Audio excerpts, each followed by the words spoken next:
The Galerkin method is a method that can be used to generate approximate solutions from differential equations, and it was invented by the Russian mathematician Boris Galerkin.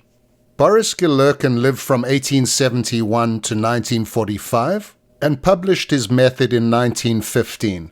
So this method was published about 5 or 6 years after Walter Ritz published the Ritz Method. And as such, it's considered to be an improvement upon the Ritz Method for reasons we'll discuss later.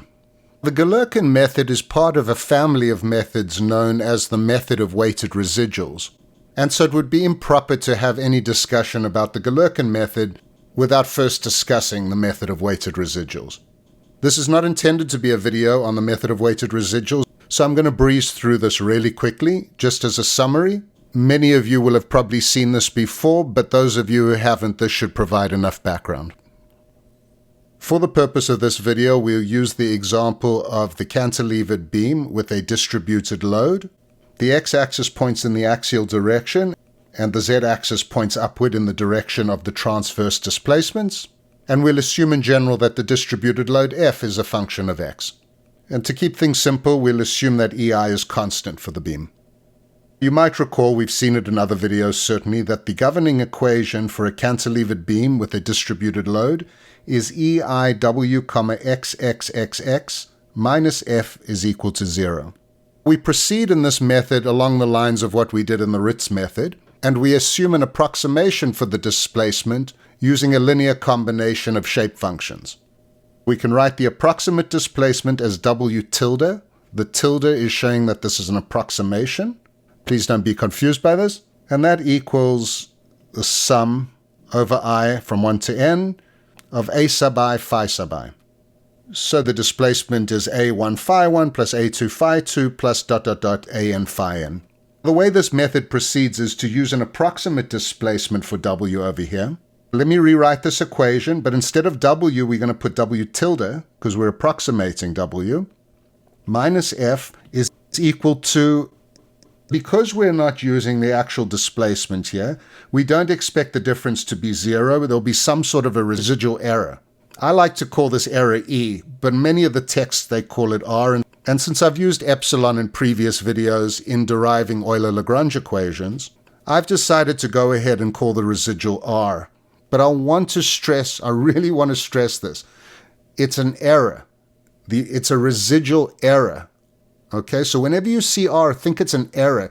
It's something we don't want, and we would like to drive it to 0. We would like there to be no residual error.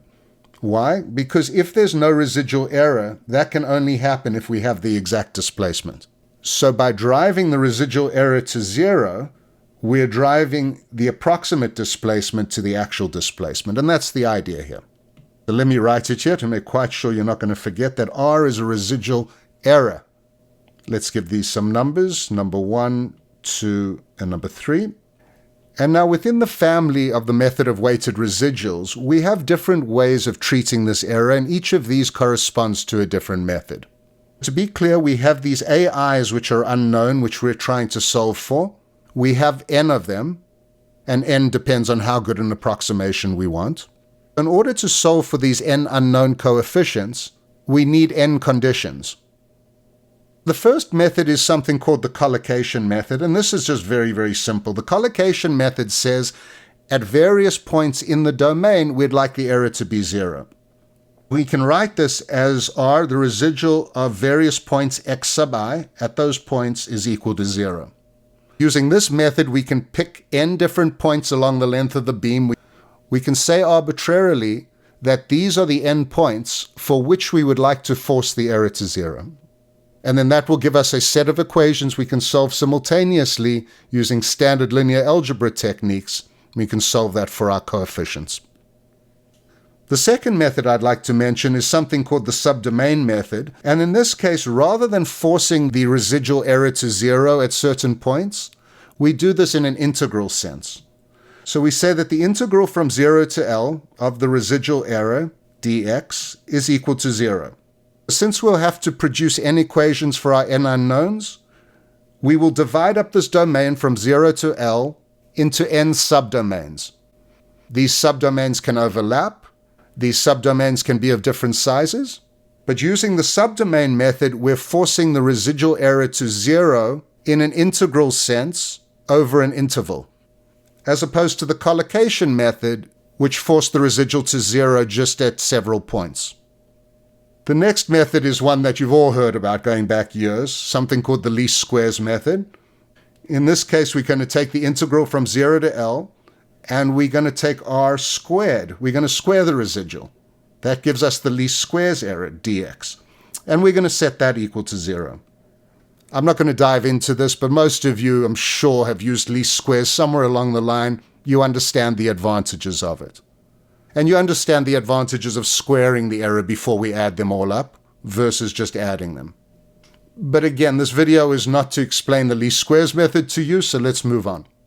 Now, all these three methods, we could write in the general form of the integral from 0 to L of the residual error r times some function g of x dx. And then we set that equal to 0. This function here, g of x, is known as a weight. Now, most of the texts use a w here for obvious reasons. They call it a weight. I've shied away from that because I use w for my displacement. And I didn't want to confuse you with that. R is the residual. It's an error, remember? And g is the weight. So in general, we take the residual, we multiply it by a weight, and then we integrate that over the domain, and we set the result to 0. And that is a general form for the three methods we've seen up till now. All right, so let's remind you, this r is the residual error, and g is the weight. The collocation method can be written in this form, the integral of r times a weight, by selecting as the weight g of x is equal to delta x minus xi, where delta is the Dirac delta function. The Dirac delta function is 1 at x equal to xi, and it's 0 everywhere else. I could effectively rewrite the collocation method in this form using as my weight function delta x minus xi. Similarly, if I look at the subdomain method, I can see by inspection that the weight for that must just be 1. That's all I'm going to say about these three methods. All I'd like you to take from this is that when we substitute an approximate w tilde, into our equations, instead of getting a 0 on the right-hand side, we end up with a residual error. And then the method of weighted residuals is a way to drive that error to 0 by forcing the error to 0 in some integral weighted sense. Let's number these 5 and 6 and 7. Okay, I hope I haven't lost anyone yet, because now what we're going to do is take this result of the method of weighted residuals and see how it applies to the Galerkin method. Turning the page, I'm just going to copy this equation over. The integral from 0 to L of the residual times the weight dx is equal to 0. Let's just write here method of weighted residuals. Now the Galerkin method simply requires us to take this method of weighted residuals, so equation 8, and then to use for the weight the derivative of our approximate displacement with respect to the coefficients. So use partial w tilde, partial a sub I for the weight. Now I'm sure a bunch of you are scratching your heads, but just bear with me. Substituting this into equation 8 gives us the integral from 0 to L of the residual error r of x times the partial derivative of w tilde with respect to a sub I. This is the derivative of our displacement, our approximate displacement, with respect to the coefficients. dx is equal to 0, and we'll call that 9. Let me just write here in blue what we saw earlier, equation number 2, I think it was, that w tilde is equal to the sum of ai phi I. So that's equal to a sub 1 phi sub 1 plus dot dot dot all the way to a sub n phi sub n. Now taking the derivative of this with respect to the ai's gives us a very simple result, namely that the derivative with respect to ai is just phi sub I. Which makes sense, because if I take the derivative of this with respect to a sub 1, the only term that survives is this, would be the phi 1. And similarly, with respect to a sub 2, I get phi 2, and so on. So this is a very interesting result, and I'm going to put an orange box around it because we want to have it handy later. We'll call this equation 10. In essence, what Galerkin's method is telling us is to use the shape function phi sub I for each of the weights. Let me write out that result. This implies that the integral from 0 to L of the residual error r of x times phi sub I of x dx is equal to 0.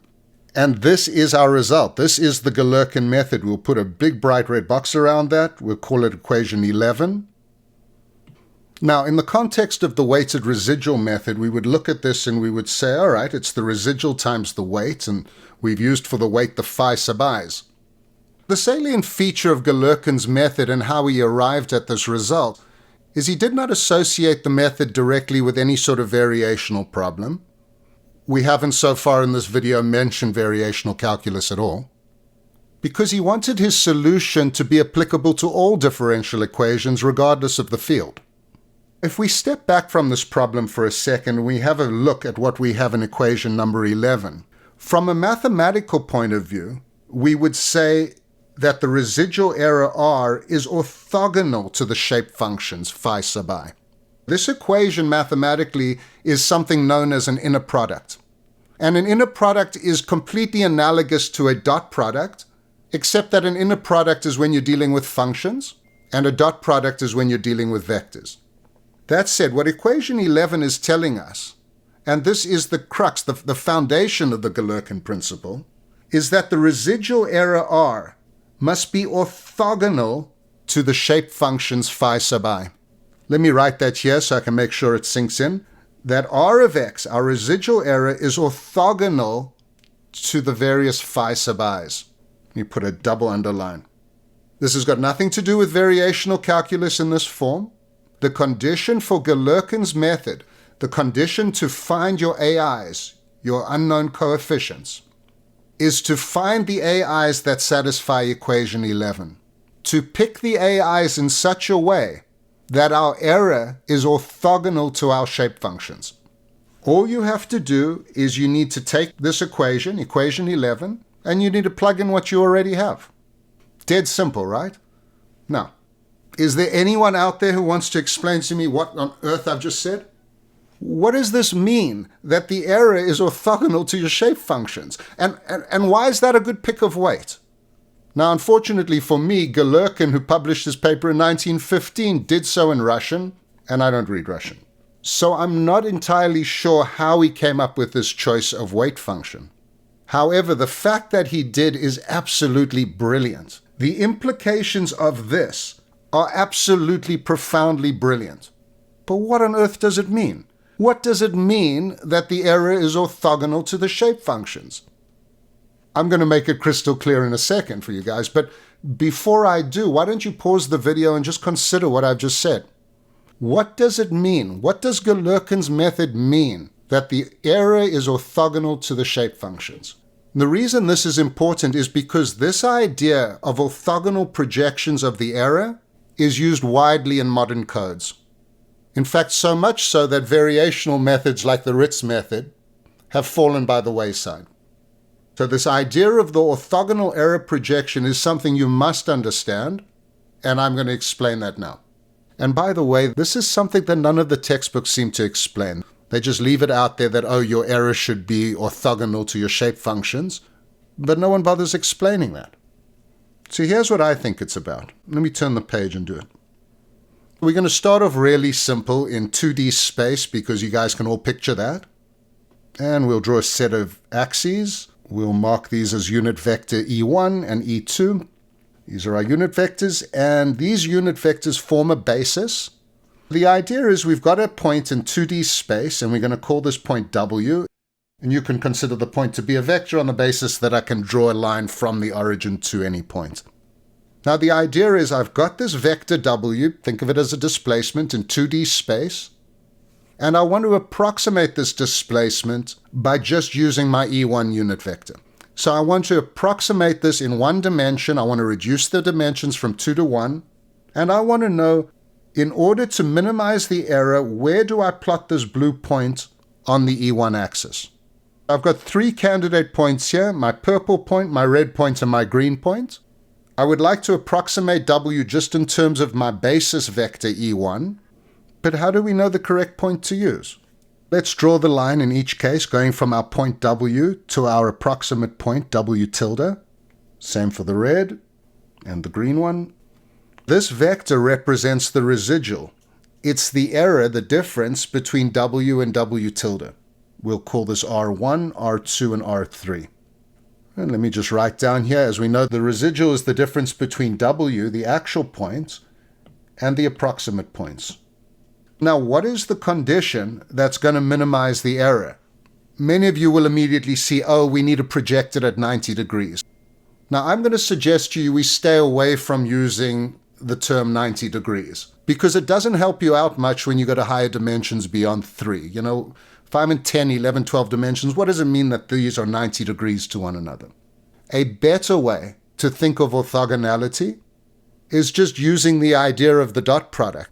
Is that if the dot product is 0, if two vectors are orthogonal to one another, then there is no component of the one vector in the direction of the other vector.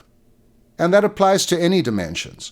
If I'm in 20 dimensions and I have two vectors that are orthogonal, it doesn't mean they're at 90 degrees to one another. It means there's no component of one in the direction of the other. Hold on to that definition of orthogonality. I'm sure most of you would immediately jump on this and say, well, R2, the red one, is the correct one, but why is that?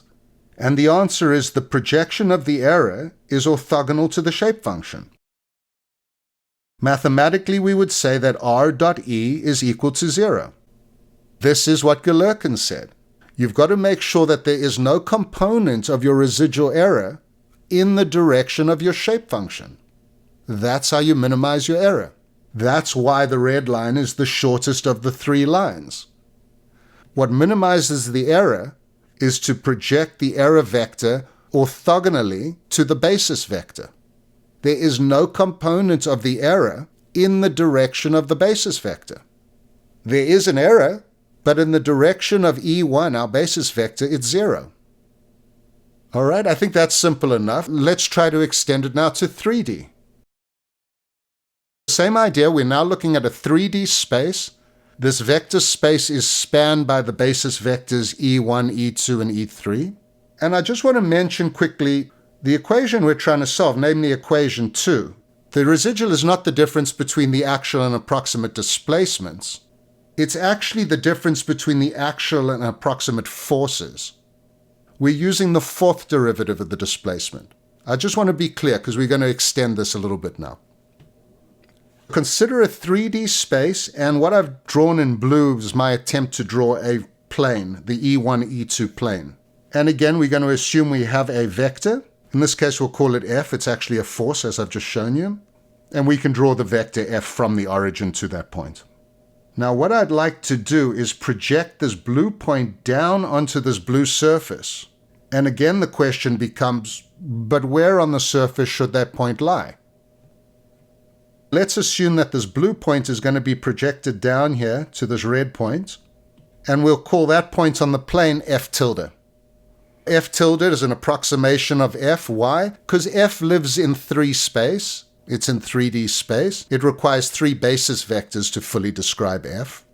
And F tilde is only going to use the E1 and E2 basis vectors as an approximation of F. The question again is, where should that red dot be in order to minimize the residual error? So I draw my residual vector, which is just F minus F tilde. And now, according to Galerkin, what we want to do is make sure that this residual, this vector R, is orthogonal to E1, but also orthogonal to E2. We have 2 basis vectors, or 2 shape functions if you want. Therefore, we need to solve for 2 coefficients. So we need 2 conditions. For each basis function, we need a condition. The condition is that the error must be orthogonal to that basis function. We can write this as R dot E1 is equal to 0, and also R dot E2 is equal to 0. Again, in general, in order to minimize R, the residual error, we require that R dot E sub I, where the E sub i's are the basis vectors, is equal to 0. And the EI's in the context of the Galerkin method are the weights. This is our result, so let's put a big red box around it.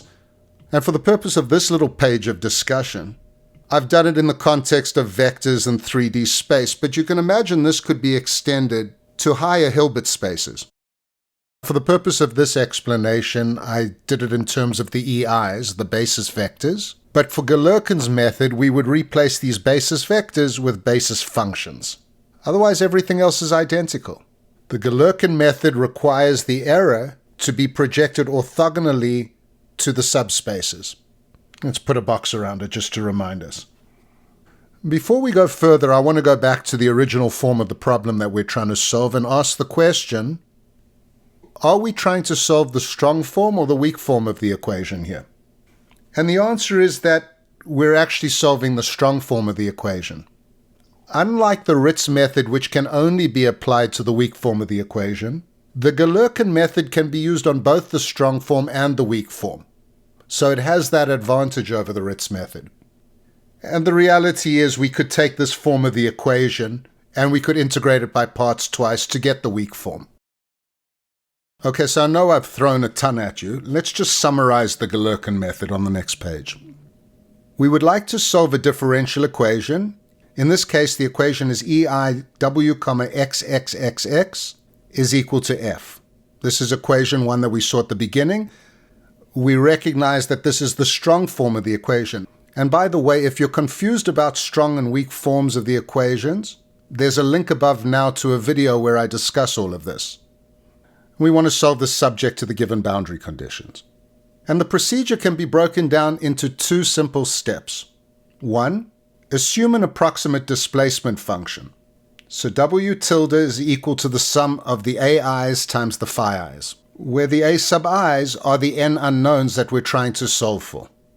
It's important to stress at this point that because we're dealing with the strong form of the equation, the shape functions, the phi sub i's, must satisfy all the boundary conditions, not just the geometric boundary conditions. When we're solving for the weak form of the governing equation, then the shape functions need only satisfy the geometric boundary conditions. Such shape functions are sometimes called admissible functions. If you ever see this in a book, an admissible function is a shape function that satisfies all the boundary conditions. Okay, and then the second step is to apply the Galerkin method, which requires that our residual error is orthogonal to each one of our shape functions. That is, the inner product of the residual and the shape function is 0 for each one of our shape functions. Let's give this a number, 12. And I'll just remind you here that equation 12 is actually n different equations, 1 for each shape function. And this gives us n equations to solve for our n unknown AIs. And let me just remind you that this part is the error, and this part is the weight, which when applying Galerkin's method is the shape function. I also want to remind you of something we wrote earlier, that you can always calculate the shape function by taking the derivative of the approximate displacement with respect to each of the AIs. So I'm sure if you're seeing this for the first time, it's more than a little bit confusing to a lot of you. What I'm going to do now is work an example problem, and I'm sure the minute you see the Galerkin method in action, it will become very obvious and apparent exactly how it works. And once you then have a feel for it, a lot of the stuff I've presented up till now will make a lot more sense. All right, so let's do the example on the next page. And we're going to return to our example of the cantilever beam. I'm going to put the governing equation here. Again, this is the strong form of the governing equation. Put a box around it. So in order to find a shape function that can satisfy 4 boundary conditions, we need at least a third-order polynomial with 4 constants that we can solve. However, because we want to apply the Galerkin method, we actually want to over-specify this and add an additional term to demonstrate the point. This will become more clear in a second. I'm going to choose to write my approximate displacement in matrix form like this, and if I multiply it out, it's just C0 plus C1x plus C2x squared plus C3x cubed plus C4x to the 4th. By applying our 4 boundary conditions, we can actually solve for 4 of the 5 constants. In fact, we will solve for those 4 constants in terms of the 5th constant. So the goal here is to write the constants C1 through C3, all of them in terms of C4. Well, how do we do it? We need to apply our boundary conditions. The first boundary condition is the geometric boundary condition at the root, which says the displacement at x equals 0 is equal to 0. And substituting that in for w gives us that C0 is 0. Similarly, we can apply our second boundary condition, which is that the slope w, x at 0 is equal to 0. And applying that boundary condition gives us that C1 is equal to 0. Let's give these numbers. We're up to 13, 14, 15, and 16. Let me keep it here on the same page. We want to take equation 15 and 16 and substitute that into equation 13. And since both C0 and C1 are equal to 0, the first two terms will cancel out. I can find the derivative w tilde comma x, 2c2x plus 3c3x squared plus 4c4x cubed. I'm going to have to continue on the next page, but let's just give these numbers before I do, 17 and 18. And I'll actually copy 17 and 18 to the next page. So there is 17 and 18. We can take the second derivative by differentiating 18, and we get w tilde comma xx is equal to 2c2 plus 6c3x plus 12c4x squared. And we can differentiate that to get w comma xxx. The third derivative is equal to 6c3 plus 24c4x. Let's give these numbers 19 and 20. Then we're going to apply the boundary conditions at x equals L. And this should be familiar to all of you, by the way, so I'm going to just whip through this pretty quickly. I can't imagine you'll have very many, if any, questions on this. So w comma xx, which is equation 19, is equal to 0. I've done a bit of simplification for you. And then w comma xxx is equal to 0 because there's no shear at the tip. And that gives us the following equation. This equation can be rewritten in terms of C3 as C3 is equal to minus 4LC4. All right, and let's give these some numbers. Where are we? 21, 22, 23. And now that we have C3, we can substitute this into equation 21 and solve for C2. 23 into 21 gives us the following. C2 minus 12L squared C4 plus 6C4L squared is equal to 0. This can be rewritten in terms of C2 as C2 is equal to 6L squared times C4. That is equation 24. And let's put some yellow boxes because we're going to use these results. Okay, so now that I have expressions for C3 and C2, I can substitute these into equation 17. Turning the page, substituting 23 and 24 into equation 17 gives me w tilde is equal to, and with a little bit of algebra, 6L squared x squared minus 4L x cubed plus x to the fourth all times C4. I'll remind you that earlier I wrote this equation for finding the shape functions as phi sub I is equal to the derivative of w tilde with respect to, well, I wrote it then in terms of AIs, but I've called my constant C. So it's actually the derivative of w with respect to C sub I. I wasn't trying to confuse you guys. I tend to use AIs and CIs interchangeably for constants. You guys should be comfortable and familiar with either. It shouldn't be a big deal, this. I'm just taking the derivative with respect to the constant, whatever I call that constant. Okay, and this gives us that phi 1 is equal to phi 2 is equal to phi 3, and all are equal to 0. And finally, for phi 4, if I take the derivative of w tilde with respect to C4, I get just this. So 6L squared x squared minus 4LX cubed plus x to the fourth. Let's give these some numbers. Where are we up to? 25, 26, 27, 28.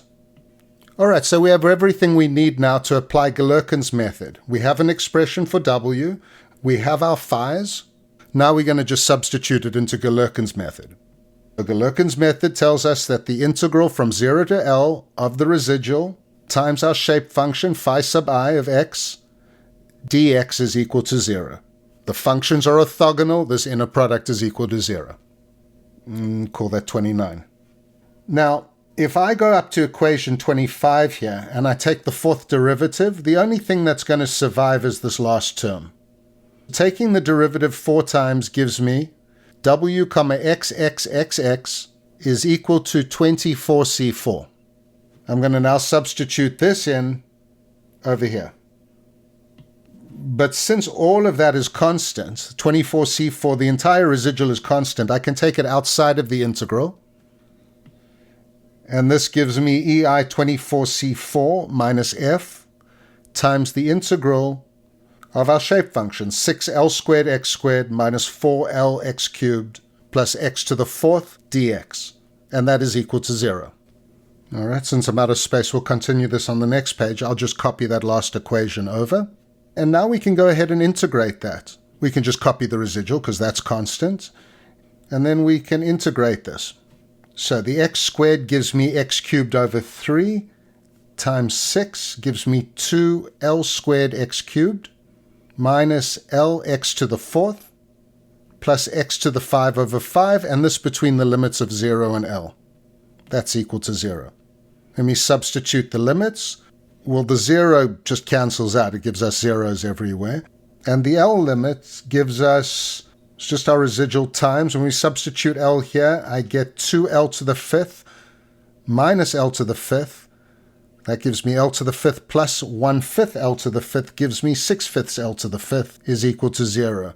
Well, I can cancel the 6/5 L to the 5th. And then I can easily solve for C4 as C4 is equal to F divided by 24 EI. Call this equation 30, and we'll put a yellow box around it because we're going to use this result now in our final solution. And that can easily be found by substituting equation 30 into 25. And this gives us W tilde is equal to our shape function times C4, F over 24 EI. And that's it, we're done. Call it equation 31, and let's put a big red box around it. We are done. This is our approximate solution according to the Galerkin method. Now, you might ask, how good an approximation is this? It turns out this, in fact, is the exact solution. Why is it the exact solution? Well, two reasons. One, we were solving the strong form of the equation. And two, the shape function that we happen to use is, in fact, the exact mode shape. So because of that, it produced the exact solution. And that is how we find the solution using the Galerkin method. You might ask, which is easier? Should we rather use the Ritz method or should we use the Galerkin method? Well, it turns out that if we're working on the weak form of the problem, we can use either. And in the event that we use the same shape functions, the Ritz method and the Galerkin method will give us identical results. It turns out, however, that the Galerkin method actually provides a slightly more direct way of arriving at your final equations. And so it's preferable in that regard. In addition, it can be used on the strong form of the equation, plus this notion of the residual error being projected orthogonally to your shape functions provides a very easy to explain concept behind the optimization problem here. And it can be applied to differential equations of all kinds. So before we go, I want to go back to the beginning. I'm going to run through this from the top real quickly so that it can flow and you can see how it all fits together.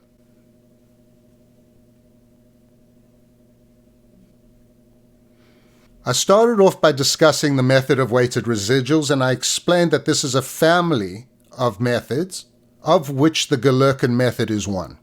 The idea is that we assume an approximate displacement, we substitute that into our equation, that produces a residual error, and in the case of the Galerkin method, we make sure that the error is orthogonal to the basis functions. I discussed with you this whole concept of the orthogonal projection of error. I hope this is really clear because this is the real core concept behind this video. This is what I really want you to get out of the video, is the understanding of what we're doing within these vector spaces. The Galerkin method is just two steps. One, we assume an approximate displacement function. Two, we substitute that approximate displacement function into our equation and then enforce that the residual error that produces is orthogonal to the basis functions. I then went through an example of the cantilevered beam. I showed how we solved it. In the first few pages, I came up with a shape function that satisfied all four boundary conditions. And then using that approximate displacement and that shape function, I applied Galerkin's method, and I came up with a, quote, approximate result, which was in fact the exact result. Why? Because the shape function that I so happened to use was the exact mode shape. Anyway, that's a lot. That's all I'd like to say about this video. I hope you found something useful in it. If you did, please help me out and smash those like buttons below. It really helps others like you get to see these videos. Or better still, hit the subscribe button below and the bell icon to be notified of all future video releases. If you have any questions, comments, or advice, I'd love to hear from you in the comment section below. Thank you very much for watching, and I will catch up with you in the next video.